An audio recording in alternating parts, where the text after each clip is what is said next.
Hey everyone, welcome to Dark Histories. I'm Ben. Something can be a little bit different this week. So I had a bit of a nightmare week, basically. I decided, in my infinite wisdom, that it was time to sort out my recording computer because the computer that I recorded on was basically this hand-me-down laptop that was awful. So I thought what I'll do is I'll sort it out so I don't have to do what I was doing, which was recording in one room and then uploading everything to Google Drive and then editing on a different computer. So I thought, no, what I'm going to do is I'm going to sort out my recording space and get a new computer. So I did that. The night before I could track the delivery and everything. So the night before it came, I was like, right, wipe off my old computer, get rid of that, get everything ready so it's good to go, so I can, just get it all set up and started. And it got quote unquote lost in a different delivery depot, like my new computer. The problem is it wasn't actually a new computer; it was a second-hand, like refurb. So then I couldn't get a replacement sent out because there was no replacement. And they told me, oh, it's going to take 3 to 5 days for us to sort that out for you. And I was like, no, it's not. You're going to sort that out now. So I kind of, a lot of backwards and forwards. And this is all in between my usual day-to-day life and work, trying to sort this out. Got it sorted out. Long story short, like I say, got it sorted out. Got a refund. Bought a different refurb, like second-hand computer. Got that all set up. Everything's good. I'm all like good to go now. However, that did leave me incredibly short. It left me with about 1.5 days to do Dark Histories for this week, which wasn't going to happen. Well, it could have happened, but I thought if I do this now, I'm going to be putting out subpar episode, basically. And do I want to do that? And I thought, not really. So this week, it's a bit different. And instead of getting a normal episode, I'm putting out a kind of bonus episode that I of an Ask Me Anything kind of thing that I did for Patreon. This is the first part of that, and it's a Patreon bonus episode. So just don't tell the patrons, and we'll be all right. Shh. But yeah, basically, that's what's going to happen. So from this week, we've got this kind of bonus episode instead. And then I'm not going to leave it another 2 weeks because, say, my computer's here now, so I'm all set up.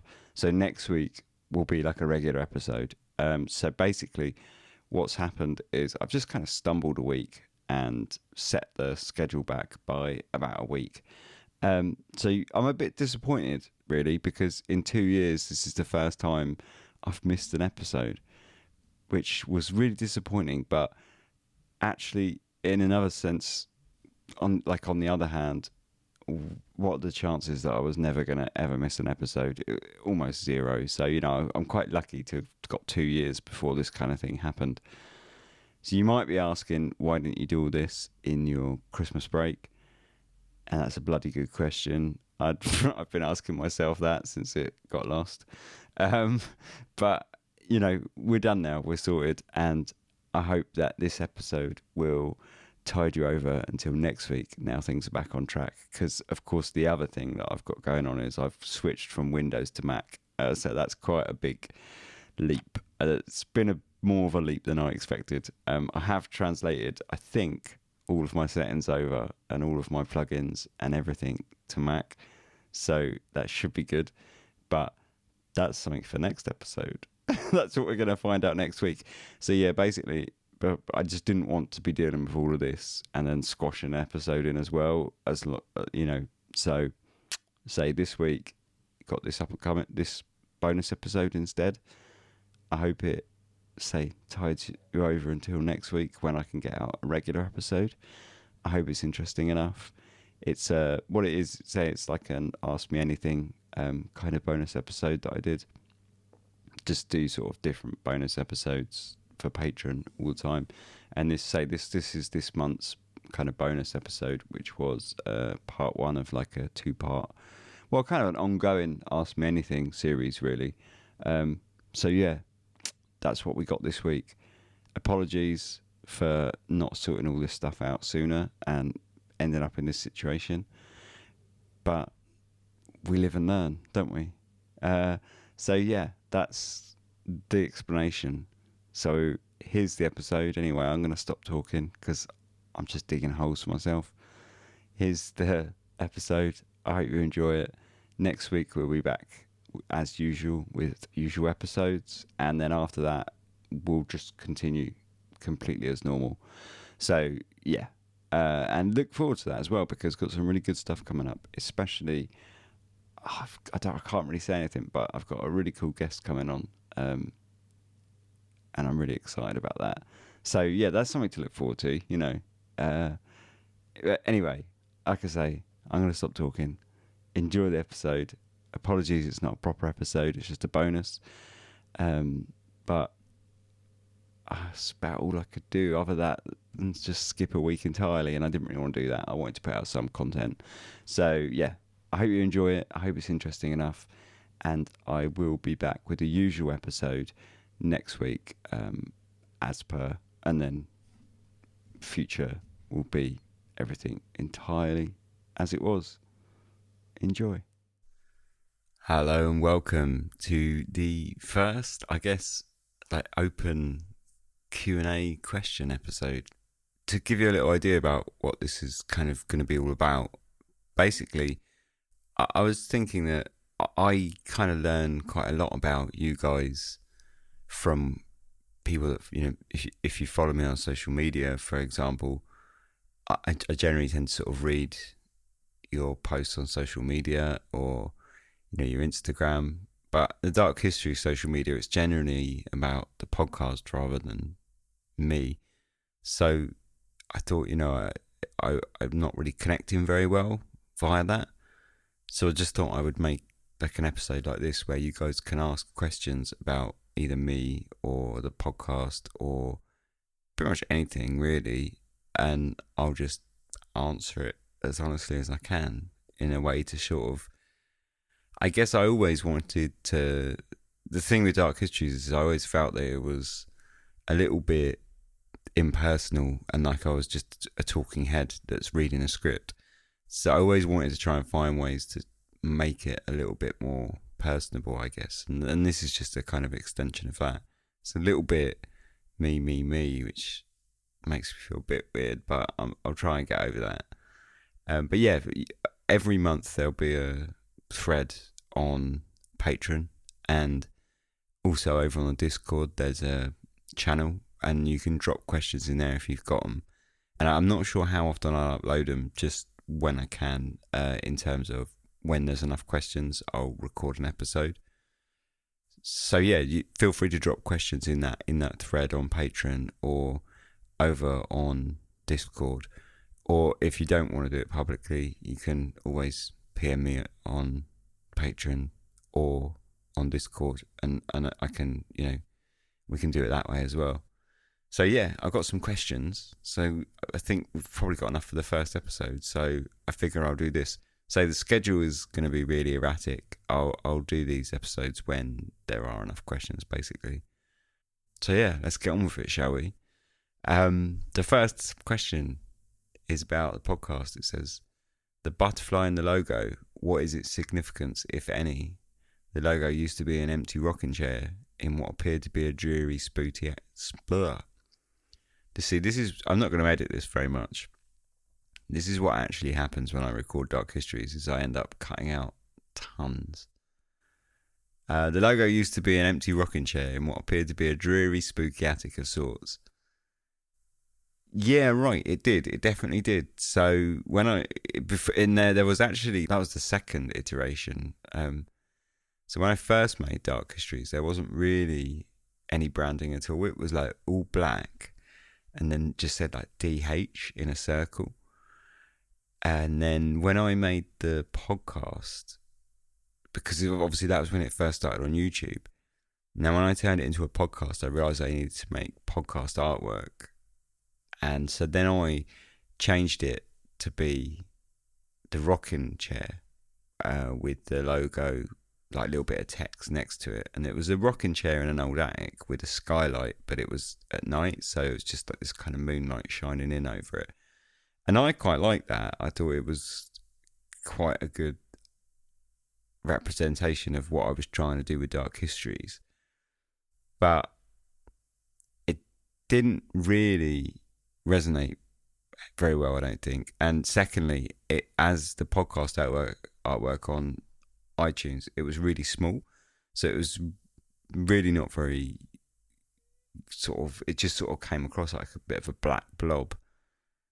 So I rebranded and then made the butterfly, and I got the idea basically was from looking through Victorian biology books. They always did their diagrams, and way back I made a gig poster for my band that used an old biology drawing of an ibex, and I thought it was really cool. It had like all the bones and the muscle and things like that labelled, and I like the weird sort of macabre feeling of those Victorian biology books. Even though there's nothing really macabre about them, I just think that that's the sort of feeling I always get from them, and it's quite an immediate feeling. It's not really...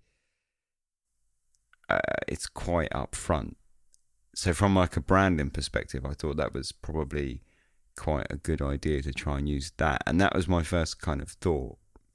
So then there's a museum in my town that has a lot of taxidermy, and it was basically, I think it's like one of the largest collections of taxidermy in the world, but it was donated by the guy to the city when he died in like early 1900s. And it's got like thousands and thousands and thousands of butterflies. And there's something in that room that's just very weird, I guess. Even though it's not, it's, you know, they look quite attractive. There's something very weird about seeing like thousands of animals that, or insects that are just dead and just pinned there with like kind of lifeless. And it's sort of, I don't know, just a macabre vibe I thought was quite bold with it. And it also has like a bit of a sort of fairy tale kind of thing, but being in taxidermy, again, it's sort of a twist on that. So yeah, I guess from like a graphic design aspect, it was just economical in the way that it presented what I wanted to get across. But on a slightly deeper and maybe a little bit of a pretentious level, if you'll kind of excuse me for a minute, I feel like when you look at taxidermy stuff, it's kind of like a snapshot of a life, and you can see all of the physical details, and you can get right up in its grill, and you can see everything about. So say you've got a butterfly, for example, you can see everything about the butterfly. You can see like everything about it. You know, you can see all the structure of its wings and everything, but you know, until you see a butterfly fly, you're not really going to get what a butterfly is. And I think in a lot of ways there are parallels to that with history, in that we can study it and we can research it and we can know who ate what for breakfast and when and all of those kind of things. You know, we can tear it apart and analyze it to like such a micro level, but we're never really going to know what it was like, you know, unless we live it. And we need time travel for that, which we don't have. So, you know, I just think there's like a interesting parallel between when you look at something that's taxidermy and when you look at history, and I suppose that kind of tied that in. So yeah, I quite like that. But like as a total aside, when I changed it, after I rebranded, I was a bit worried about it because I'd already been going for, I'm not sure how long it was, but it was quite a long time, at least 9 months. So I was a bit worried about just rebranding it.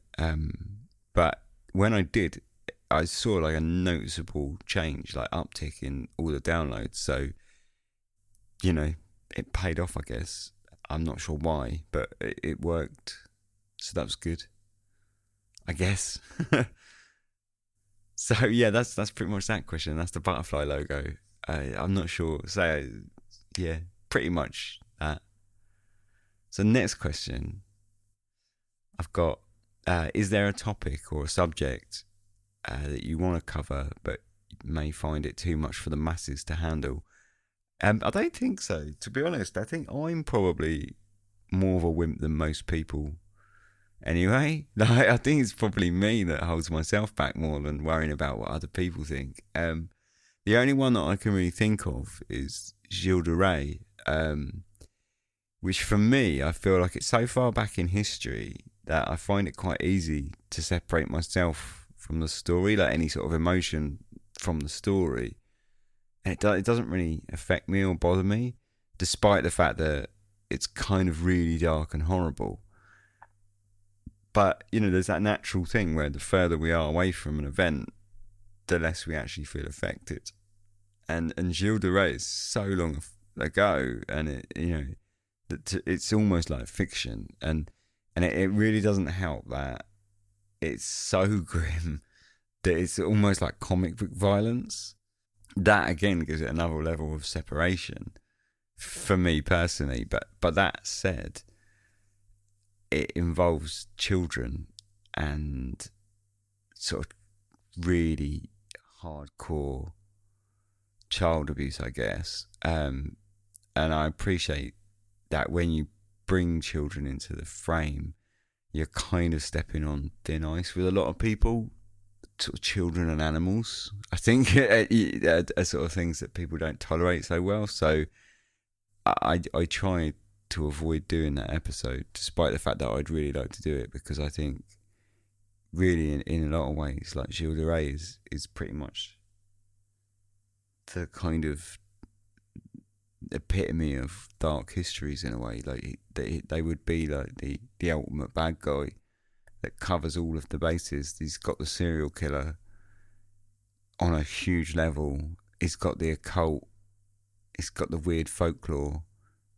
It's got everything really, but it's just really, really grim. And he kills like 500 children supposedly. So, and not nice way either. So it's. I think doing it might be a challenge. So I try and avoid that one. But otherwise, I think I'm probably more of a wimp than most other people. I think most people are probably alright with a lot of stuff. I think I'm a big wimp than anyone else, really. But it kind of leads on to the next question, which says, have you done an episode that you wish you hadn't? So, like, all of the early episodes, pretty much, on a really basic level, like all of the earlier episodes. But that's really only because I picked, like, really big mysteries to start, like Jack the Ripper and Dyatlov Pass and the Somerton Man. And I'm sure that I could do better now. So when I look back, I think, I wish I hadn't done them then, because I could probably do a much better job now. But on the other hand of that, I think that if I had that attitude, I'd never do any of them, because I don't know if I am, but I like to think that I'm kind of improving with every episode, because really Dark Histories, I'm learning with every single episode. So hopefully I'm also improving with every episode. So I kind of would have to do them at one point anyway. There's not much I can really do about that, I suppose. But sometimes I do wish that I hadn't done them so early. But what can you do, right? So on more profound terms, I suppose I maybe did wish I hadn't done the Adam, the Boy in the Thames episode. Because when I started it, I thought it was going to be more like crazy voodoo vibes. And it turned into being this really quite grim child trafficking episode. And it was the first episode after Christmas and New Year, first episode of season 2. Not that I think any episodes really of Dark Histories are super uplifting, but it was a real bleak one to start with. especially after Christmas and New Year, when I'm not sure people really want to hear that. I'm really quite split about it because in a way I'm glad that I did it because I don't think that it's a very super well told story, and I think it kind of deserves to be. Like it's not a very big story. It's not one that's been well done, and I think it's nice to get those episodes out because sometimes it's nice to bring attention to some of those kind of stories. But I just don't know if I really handled it that well either, because I just had Christmas and New Year. I was in a pretty good mood. Things were pretty chipper, and I was going into it thinking, "Well, hey, let's do some kind of crazy voodoo stuff. That'd be fun." And it slowly dawned on me that wasn't the story at all. But by that point, I was kind of invested, so I just carried on with it. And I'm not sure I really handled it that well. I'm not sure